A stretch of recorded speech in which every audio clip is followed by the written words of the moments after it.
Hey, old dogs. I just want to take a moment to welcome a new sponsor to the show, Smart Move. Smart Move is the best way I know to protect yourself from evictions and bad tenants. Smart Move has a special offer just for old dog listeners. Just go to tenantscreening.com, enter code OLDDOG25 at checkout, and you'll get 25% off your next screening. That's tenantscreening.com, enter OLDDOG25, and get 25% off your next screening. This episode of the Old Dogs REI Network is brought to you by Mino Studio.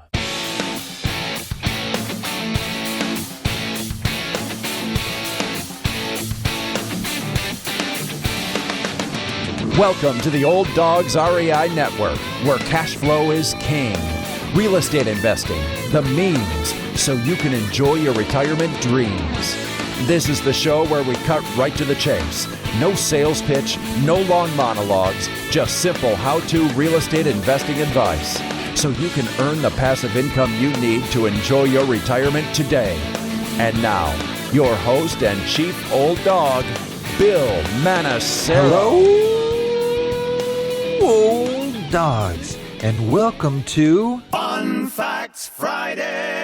This is our once-a-week, only on Friday show, where we have special episodes not featuring guests, where I will share tricks, tips, terminology, and techniques that will help skyrocket you to real estate investing success.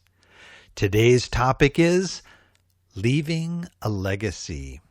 Hey, but before we get started, I always like to check in with you guys and say, how is it going? I am so stoked. I keep hearing great stories about people that are doing really, really well, that are just moving forward here and have taken the plunge, so to speak, to get started in real estate investing. I'm just here to encourage you. Hey, if you're having struggles or you're having a tough time, give me a call or email me or what have you. I'd be happy to chat with you. I'd be happy to, give you an answer to a question. That's what we do here. Gosh, I always like to give a little tip or a little thing at the beginning here before we get started. Sometimes it's an update. Want to let you know, Airbnb, man. Okay, Airbnb is kicking butt, and it's still, we definitely had our struggles because we've had some struggles at the property where I host the Airbnbs, but otherwise, man, it is just amazing how like clockwork you can book months ahead without much effort at all. And for those of you considering it, there are a lot of ways to do it. We're going to be featuring some more info on Airbnb, and I'll be sharing more about how mine are doing and why they're doing well. I just think it's something you could think about, because one thing about it is you can get started with almost nothing. And it is as simple as, opening up a room in your house to, going to an apartment and subletting an apartment building or apartment unit out. There's a lot of things you can do without having to buy a property necessarily. But we are going to talk about that as well. But anyway, just think about it. Let's move into our topic for the day, leaving a legacy. Now, we talk a lot on this show about that. At least when I share my goals, I'm talking about creating a portfolio of properties that at one point I can hand down to my kids, my grandkids, and it'll be something that they'll be able to help them in their stage of life, or just as a means of something from me to them, as a gift to them. And I know sometimes it can get a little confusing because the word legacy is used in a lot of different ways, and especially within a family. You can talk about, well, that was his legacy. This guy that created this, Henry Ford, this Ford Motor Company was his legacy. But within a family, we're not all of us are Henry Ford or aspire to be necessarily, but there is something to be said about handing something down to your kids that is going to be of value to them. And that can take the form of something physical, or it can be something economic or financial, but it can also be family traditions and the way we are together. And I'm just going to try to, differentiate sort of between the two. First off, I think that there is, I'm just looking at my own family. A lot of things that make me have come from my parents. And my father, it was a very hardworking guy. He was an engineer. He, was one of, like 7, actually 9 kids at one point in his family. And he grew up during the Depression. And it was a difficult thing. He lived up in the Sierras of the Sierra Mountains. His family was there. His dad actually came over from Italy and worked in the gold mines there in Sutter Creek, where gold was discovered in California. And my dad even worked in the gold mines. And he's no stranger to hard work. And even during the Depression, his father passed away. He had to step in and help out his mom. He was a hunter. He would literally, go out into to the forest and what have you, and hunt for deer and so forth to help feed the family during those difficult years. But he's also like the youngest kid in the family. And so he's just a hardworking, great guy. And, it's, as he got older, he's continued that, he got married, he, worked hard in engineering, worked his way up, even got to, go into aerospace and became part of the Saturn V launch team, the first rocket to the moon, working with Dr. von Braun. I mean, just really a neat legacy, so to speak, of things that he did. And at one point, years after, I had grown up and I was in Haiti, and I was, serving as a missionary there for 12 years. And I was trying to figure out what I was going to do when I go back to the States, as we were already looking at moving back, and there was an unexpected inheritance check from him after he had passed away. I didn't even expect anything, but it was an amount that I was able to take and to purchase my first real estate properties, and to leverage that and to grow into a bigger and bigger portfolio. And, the legacy, you could say, well, that was the funds that came to me unexpectedly in that inheritance. But, that was just a part of it. Part of the legacy was how he was a hardworking man, how he was a great father, how he was a great husband, and all the other attributes that, I wanted to be in my life as I got older and I got married, and there was some goods and some bad things. One, he was a really hardworking guy, and because of that, he was also gone a lot. And especially when he got involved with the Saturn V, we were in Southern California. That was in Huntsville, Alabama, Nassau, and so he would be gone a month at a time, and he was always working hard, and at some parts of me were going, gosh, I wish my dad was here. And but at the same time, he was doing something great, and that was wonderful too. But it was one of those things that I picked up as I moved into business and started working too, and I became a very hardworking person. I guess at one point I would say I was a workaholic, and I worked very hard. And one of the drawbacks of that is that I was out of town a lot as well.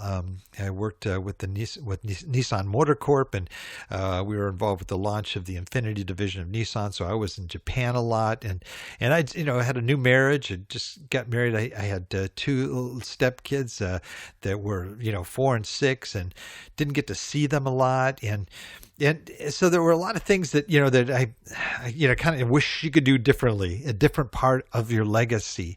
But as, time went on, I saw that, hey, this isn't really, this isn't what I want. I want to be there more for my kids. And so I started, my own business. I started doing other things that kept me home and kept me more available for my kids. And so the legacy that we pass down, there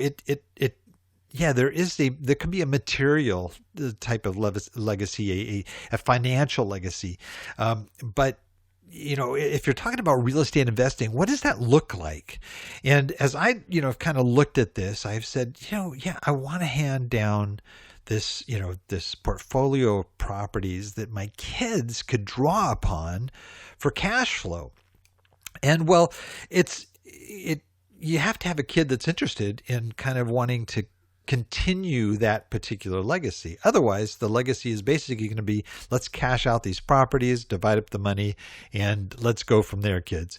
And they're not going to necessarily have that sort of what I call like an ATM machine, which is what rental properties can become for you, where you just have this constant income that's going in and gives you financial freedom. Now, unless they grasp onto that end of it, you're going to have the kids like many, you look at many families, sometimes, the most wealthy families where the father and mother, worked real hard to build up this incredible business, and then boom, the kids get it and they sell it and they just cash out.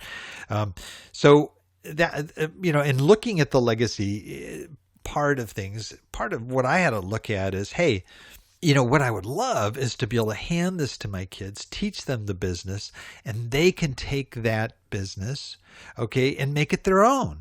And they could either grow it or they can just oversee it so that they can have that freedom to be able to do maybe other things that they love to do too. But it's a matter of being able to manage it so that it continues to produce the income that it does, right?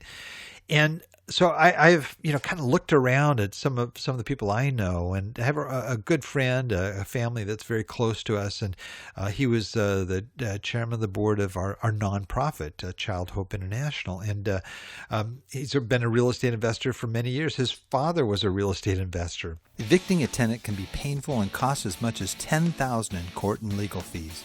The best way to protect yourself from evictions and bad tenants is to screen your tenants. And the best way that I know to screen your tenants is SmartMove. SmartMove is part of TransUnion, a trusted consumer reporting agency with more than 4 decades of experience. They built an online screening service for independent landlords that delivers critical credit and background reports to you in minutes. It is a valuable tool to help you when you are trying to decide who to put into your rental property. And they can help you find your next great tenant.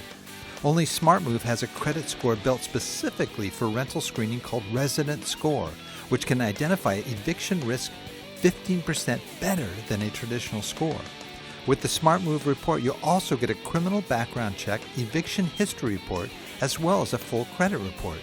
And only SmartMove has Income Insights, a report enabling you to analyze renter income to determine if further verification is needed.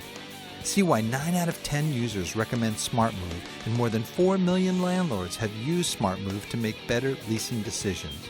SmartMove has a special offer just for Old Dog listeners. Go to tenantscreening.com, enter code OLDDOG25, and you'll get 25% off your next screening. That's tenantscreening.com. Use code OLDDOG25 at checkout for 25% off your next screening. SmartMove. Reduce your risk of non-payment and evictions. I look at that and I go, wow, that's great how his father was able to bring him into it so that he could do the same. And it was interesting when he first started, he was interested in having his kids get involved, but they, all had their own ideas on what they wanted to do. And there's some that had a little more interest than others, or they do it as a part-time job while they're going to school or summers or whatever. And what has really been interesting in watching this over the years is that almost all of his kids now are in his real estate investing business. I mean, in one role or another. And I am going, this is so cool, because not only are they doing it and they're benefiting from it, they're all making good salaries. They're growing and learning this, but they are learning how to run this and how to also take it to the next level if they want to, or learn everything they can and go off and start their own companies if they want to. But they've got this real profitable one that their dad started. So that's kind of, I've been looking at it and I'm going, gosh, well, my kids have other interests. Some are more creative and they want to, be in music, or they want to do this. And are they going to want to, sit down and evaluate properties and search for good markets and do things that I do on a regular basis? And that's kind of where it comes in, is that legacy has to be part of something that you've already set up in your family, where your kids and you are doing things on a regular basis. I started off sort of the wrong way with my kids. Well, I now have 7 kids. I started with we had 2 stepkids and beautiful kids that I love, and to this day, they are just an important part of our lives, and the parents of the 4 grandkids that we have currently. But I still have a bunch of other kids. I have 3 kids that my wife and I had together, and we have 2 beautiful babies that we adopted from Haiti, and which are not babies anymore by any means, but nonetheless, there's 7 kids, and they're all different. They have different personalities and different interests. And my youngest son, 16, he wants to be in the NFL right now. So, I'm just kind of saying, hey, you just want to hedge your bet, just maybe have some other interests. And he says, well, okay, maybe I'll take business classes in school or whatever. And then I've got a son who's 19, who is interested in real estate investing, is looking for his first property, wants to get into it. And I'm looking at sort of the ways to be able to do this. But I think that this is something that those of you out there that have kids that are interested in handing down this legacy might be interested in really just exploring, and maybe even sitting down and talking with your kids about this, saying, hey, we're creating this thing here that we want to be something that we can hand down to you, not just to liquidate it and sell it. And, but if that's what you decide, that's what you decide. Once we hand it to you, it's yours. But, something that we would think would be a benefit to you to maintain and to continue as a means to be able to help you maybe do your music thing, or to do your sports thing, or whatever it may be. There has to be somebody to be able to oversee this if it's going to really be a family business. I mean, yeah, you could hire outside people to run it and have it continue to benefit your family, which is another option too. You can find some great folks to do that and just make, part of that business entity is that X amount of the profits will go to your family as part of a trust or something along those lines. But that's just something I was thinking about, and I was thinking, the legacy I want to share with my kids is as far as a life legacy, is a dad that's always available, that's not just totally immersed in his work and the things that he's doing, but always has time for them, can spend time with them, so that they might want to do what you do because they like who you are and what you do. And if I'm like I was when I started, this workaholic dad that's never there, they're not going to want to be like that. And so I just, I know this is a really personal kind of a discussion here, and I'm pretty much improvising as I'm going on. I'm just sharing what's on my heart, is that I think a legacy is a great thing to hand down to your family. And some people are thinking, well, I have a legacy, I'm going to leave a name for myself or a name for my family. And that too can be a legacy too. But what's going to matter to me is something that I can leave to them that will help them for the long term, and maybe help my grandkids too, and maybe their grandkids. So think about it. Think about some of the people out there, maybe very, very visible people in public, and you look at how they bring their kids into their business, and how you see that they're learning that business. So they don't necessarily have to do your business. They could go out and start their own, but they can learn something that is part of that legacy that you hand down to them. So handing down your properties to your kids, it could work either way, right? It could be something that, boom, they want to jump into and they want to perpetuate it, or they may want to just cash out. But here are a couple of tips that you could use maybe to maybe pull your kids in a little bit and maybe get them involved. Is one, during the summers, while your kids are around, for example, maybe they could come and they could do a little work with you, and you could have them in the office, or you could have them out, maybe rehabbing a place, or getting involved in certain areas where they can have sort of a hands-on appeal and start to learn, teach them how to analyze a property and things like that. There's little stuff you could even do with the younger kids. There's a Cash Flow 101, I think it's called, that the Rich Dad puts out, that is kind of like a Monopoly game on steroids, but it's a great way to teach kids about cash flow and those, some of the basics that you would need in getting involved with real estate. Get them excited about it. There's even a kid's edition of Rich Dad, Poor Dad. And, you can read that to them every now and then or something, or have them read it.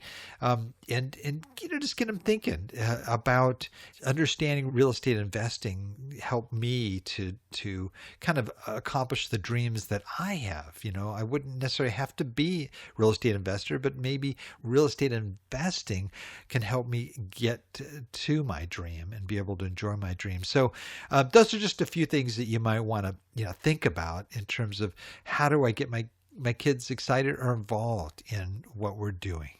As you look at your real estate business, maybe just picking up a duplex or two and just to supplement your income a little bit, or maybe you're going to go out and buy office buildings and do some major commercial investment or something. But whatever it may be, I think that's a smart plan, and we also has built into part of that legacy is being able to have whatever we fund to be able to help our efforts in Haiti and in other parts of the world and other things that we find are important that'll help other people outside of our family. So think about that. What is your legacy? What do you want your legacy to be?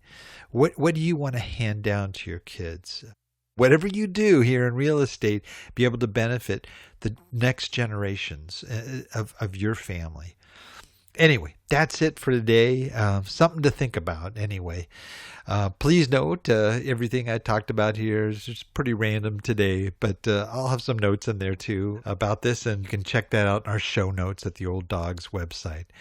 But until next time, remember, cash flow is king and real estate investing the means. Thanks again for listening, and may God bless. Thank you very much for visiting the Old Dogs REI Network. We would greatly appreciate if you would stop by iTunes and let us know what you think of the show. We would love if you could subscribe to the podcast, give us a 5-star rating, and write a review. The more ratings and reviews we receive, the more visible the podcast will be to others. Thank you.